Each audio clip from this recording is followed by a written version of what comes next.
The government will run out of money on March 4th unless Republicans and Democrats can agree on the national budget.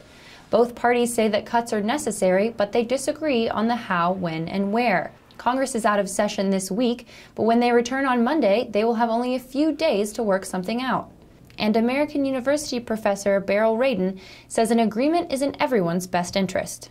You really have to negotiate. We've got a system with all these different players, and if people would just say, I'm not going to talk to you, then it just collapses, and the consequences are really very great. Many in Congress say they do not want to see a shutdown, but they are still pushing for their way.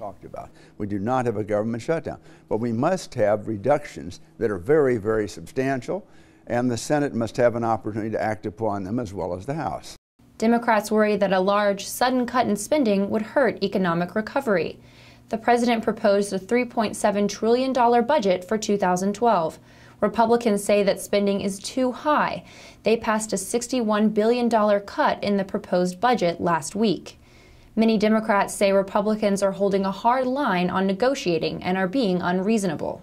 The way to do this like adults is not to say it's my way or no way, but rather sit down and negotiate. No Democrat has said, let's use shutdown to get what we want. Many Republicans have. Experts say it's likely that Congress will resolve this by passing a temporary funding measure. This would push the deadline back about 2 weeks and give the government some money to work with in the meantime. For District Wire News, I'm Annie Stevens.